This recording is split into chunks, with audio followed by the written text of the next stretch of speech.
3,000. That's right, we've flipped more than 3,000 profitable houses and can teach you how to do the same thing. Click the Academy link for your free roadmap to financial freedom. Hey everyone, it's Michael from Houston, Texas, and I wanted to give a quick shout out and a testimony for Peter. And if you're like me at all, you might have thought that getting into flipping houses was too much time, too much effort, didn't know enough about what to do or how to do it, to make it a reality. And for me, I've always been interested in real estate and flipping in particular. And I have some really good buddies that make some serious cash doing just flips. And like I said, I just thought it was too much for me to handle. And, if I was going to do it, I was going to do it right. I was going to learn from the professionals that could teach me A to Z how to do it, how to make money, how to be the most effective and efficient at doing this. And I ran into Peter's videos on YouTube, and it was instant. I was like, yep, this guy's pro. He knows exactly what he's doing. He's got amazing success, but he's also got the experience and the know-how to teach me, somebody that hasn't done this before. So huge shout out. I've learned more than I thought I would. I'm a quick learner, guys. And I learned a lot more than I thought I would in a much shorter amount of time so that I can do this full time without thinking about it. His program's awesome. Check him out on peteracademy.com if you haven't already, and good luck. Hey, Peter Vekselman. So today I want to talk to those of you specifically that already have team members around you. You already have organizations around you. You may have employees around you. And I want to talk to you about something that I kind of got lulled into, that I know if you have especially good team members, solid ones that are almost head and shoulders above others, you may get lulled into the exact same thing that happened to me here. And here's what happens. See, when you have people that work for you or team members, inevitably you have somebody that takes the lead. You have that one person that's kind of like I call head and shoulders. It's that one that you give that title to. You always hear me talk about Julie Hicks here. She's the CEO of my whole operation. She's literally my go-to person when it comes to pretty much everything in this business. And then what happens, through her come all the things that take place, and she kind of just parcels them out to other individuals. Well, here's a mistake I made here. See, one of the things we do when we go into different markets, I kind of put Julie in charge of that particular market, and she starts to develop a team and infrastructure around her. But in the beginning, in the early stages of that market development, she kind of handles most of the functions, because she knows all the functions. And as she develops the team, she wants to be very cautious who she gives off those tasks and functions to. So here's what happened here. We were in a new market for a number of months now, doing a ton of deals, being very profitable in there. Well, what happened in that market is that one of the tasks that Julie had taken on was actually taking the deals from the time they became deals to the closing. Okay. Now, she doesn't do that function here in Atlanta. It's a very mature business here. We have Mary, who you guys hear me talk about so often, handling that. Mary's a bulldog. She's absolutely phenomenal. But in that new market, again, remember, because Julie's in charge of developing the new markets, handling all the aspects, everything that needs to be done in the beginning. So what kind of happened is we were in this market for quite a bit of time now. This whole process of from the time the deal gets put under contract till the time we buy it and close on it, she just kind of stayed in that role. She handed a number of other roles off. She handed most of the roles on, and it started becoming a more mature, more developed market. But for some reason, she did not let go of that one particular role, okay? She felt that she got a false sense of security a little bit. She was very good at it, but she forgot we had an absolutely expert in our business right here, Mary, who's handling all of our stuff. And so finally, Julie realized, because of the time commitments, because of realizing we have Mary, she kind of handed that task off to Mary. And last week, Julie came to me and said, "My God, I can't believe I didn't do this like a long time ago. Why didn't I have Mary take all that whole process and take over?" Matter of fact, last week we closed a couple deals there. And Julie even told me the reason we closed them is because Mary, in her bulldog kind of way, drove those deals all the way through. So that was kind of my fault because again, you rely, all of us rely when we have people that we work with, there's certain individuals we rely upon to pretty much be superstars. Well, remember, it is my responsibility, it is your responsibility with somebody that works with team members or employees to take certain tasks off of these individuals because they're always going to do everything you ask them, and to actually divest them of certain tasks and allocate them to the right people in the organization. In this particular case, the right person, at first it was Julie, but it should have been a while back, it should have been given to Mary. So look at people you're working with, people that are working for you, that are doing tasks.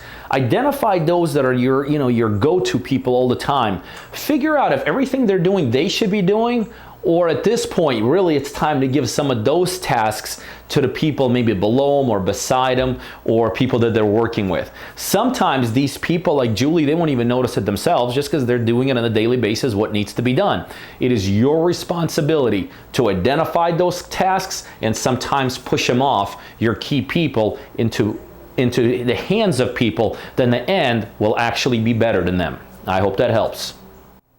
Hey there, Peter Vekselman. So today I want to talk to you about a classic mistake so many investors make without even realizing they're making it until it's too late. And in this case, a mistake like this could cost you tens of thousands of dollars, potentially could even drive you out of the business. And that is this. This is on the retail model, basically when you're buying something, fixing something, and then selling it, retailing it out to the general public. And here's the mistake they make. Here's kind of how the process works. You're out there, you're finding maybe a house to buy, you love the house, you run the numbers in the house, you feel good about the numbers, you make the purchase, then you're renovating it, so you're bringing different contractors in, getting different bids. Then maybe potentially you're doing some of the construction yourself. You kind of determine to what kind of level you want to do the construction, where you want to accentuate it, when you want to maybe create some savings. And then it's time to sell the property. And then what do most investors do? You call some realtor, maybe a realtor you worked with in the past, maybe a realtor for that area that you feel confident in. And the realtor gets in there, and in your mind, after going through this, and all of this stuff that I described, it could take months and months of time to go through the process. All of a sudden, you call that realtor in and you tell them you want to sell it, maybe for $200,000, and then you realize that it's not a $200,000 property. Maybe to the realtor that you're calling, maybe it's a $150,000 property. Maybe it's a $140,000 property. So you call another realtor, and maybe over a period of time you realize that property that you really needed to make $200,000 to come out of it unscathed, maybe then you realize that multiple people are telling you it's only about 170 at best kind of a property. So here's the mistake that you've made in there. At what point in time did you introduce your final sales agent into the process? See, I love doing these kind of deals. I love buying, I love renovating, I love selling deals. But guess what? My sales associates, my realtors that are going to be selling my properties in the back end, they don't just get involved when the project's done. They get involved from the time the project starts. So in that scenario, they would be in there on the front end when the purchase price is determined. So if I'm buying that property for $100,000, I want their blessing that that is the right purchase price to make. When contractors are coming in and they're giving bids, guess what? I want that realtor to give a blessing that those are good numbers to be working with. When it's determined to what level we're going to fix the property. Do we fix it low end, mid-grade, or high end? Guess what? That realtor is going to be part of the process in determining that. See, all the way through the process, that agent is going to be involved. So when it's finally time for that agent to take over the deal, they're into the deal. They already know it. They've already kind of signed off on the purchase price, on the contractors, on the renovation type, of what needs to be done, what doesn't need to be done. So no longer are you talking to them about, is this still a $200,000 property? At that point, you're just signing off a listing agreement and letting them take over and do their jobs. So very, very important on retail deals, buy, fix, and sell. Whoever's going to be selling that property for you, you got to make sure they get involved in the front end of the deal and let them really, in my deals, actually they take the lead in guiding that whole process all the way through. So again, then in the end, it's a very, very easy handoff. Make sure that's how you're doing your retail deals also. Hey, Peter Vekselman here. So today I want to talk to you about some famous words that I hear all the time, and that is this: the deal is dead. I hear this from investors all the time, whether they're my coaching clients or sometimes they're acquaintances of mine, and I hear it over, the deal died, the deal died, the deal's dead. And then I'm so used to that word, I always ask a follow-up question. I say, well, why did it die? And there could be a million reasons that I hear why deals died. I needed money, I couldn't get the money. The construction needed to be this, it became this. The seller wanted to do this, but we couldn't do that. I was going to wholesale it, but then my buyer backed out. There's a myriad of answers why deals fall apart. So I want to talk to you about a specific deal we just closed on here. Not a big deal. It was on Laney Avenue or Laney Street, and only made about exactly $5,000 on it, okay? Again, not a huge, overwhelming deal, but an important deal as it relates to giving up. Before I started talking about this, I made a phone call to Mary, and for those of you that watch my videos know who Mary is. Mary in my company here, her responsibility is to drive the deals forward. She's the coordinator. Every deal we have on the board, that is her responsibility. Close the deals, close the deals, close the deals. I remember talking to Mary I just talked to Mary about this deal. And she kind of started going through all the emails that she got on these deals and all the text messages she got on this deal. And she counted almost 25 times where this deal literally could have come to an end. And it was for the exact same reasons. This person wasn't cooperating, that person wasn't cooperating, profit margin went from here, profit margin went to there, obviously we ended up wholesaling this deal. So the buyer thought, they could spend this for construction, turned out to be that for construction. I think there were even some title issues that we had to find some missing individuals. It's just literally 20 plus some reasons why this deal could have died at any point in time. And we could have gotten that same conversation, the deal's dead.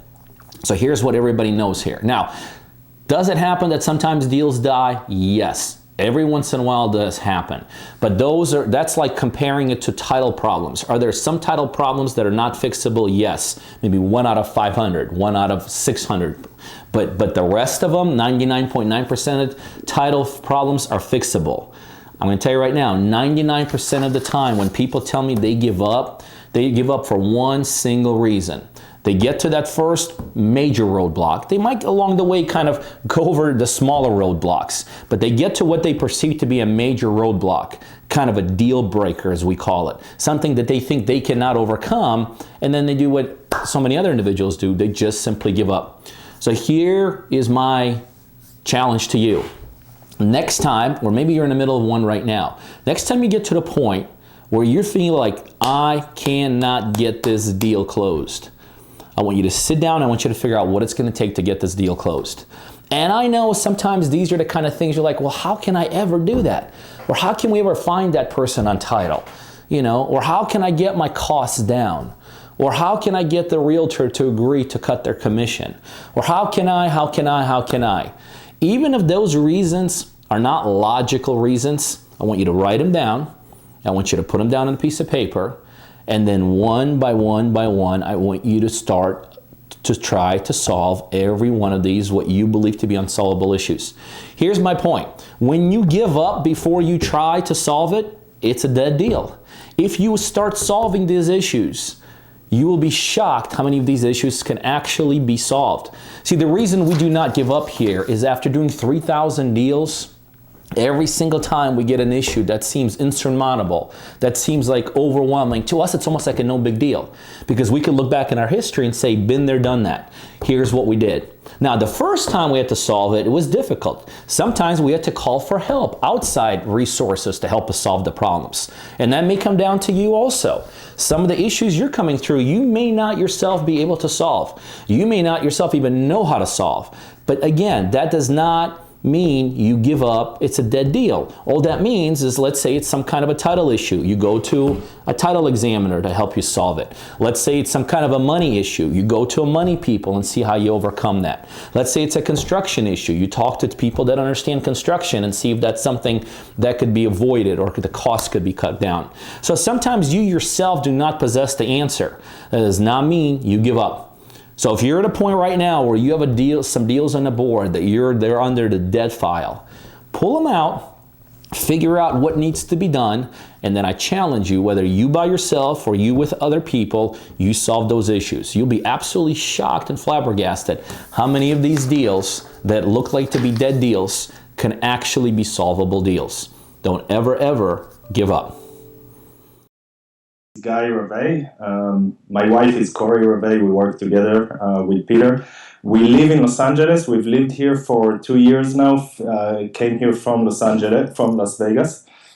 And we came for personal reasons, but all of our business is in Las Vegas. So that's our market, and that's the market that we work.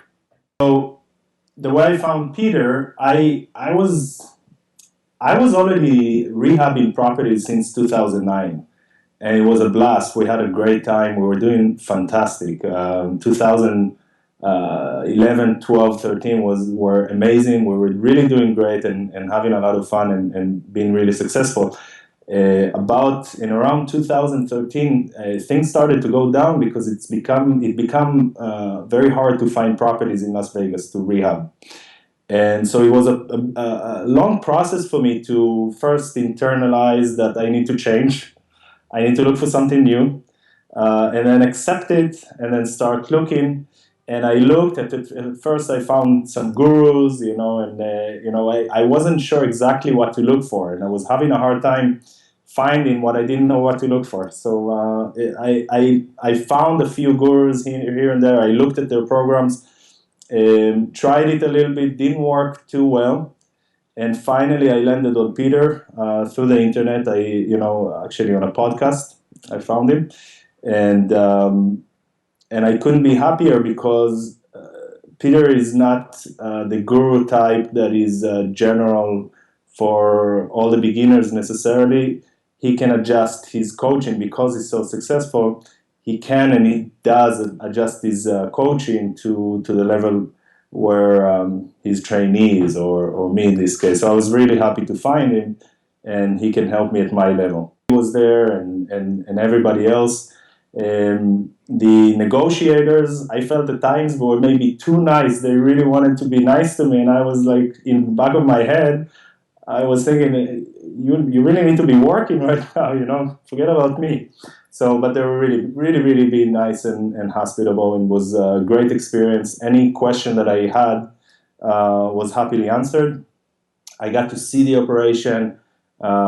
Peter was there. He actually took me to lunch. I don't know if he does it if it's a promise. It happened to happen for me, and it was great. We got to chat, and it was a great experience. I would recommend to do that if you are serious. But if you want to have something big on a large scale, I would really recommend to come and see what Peter's got going on.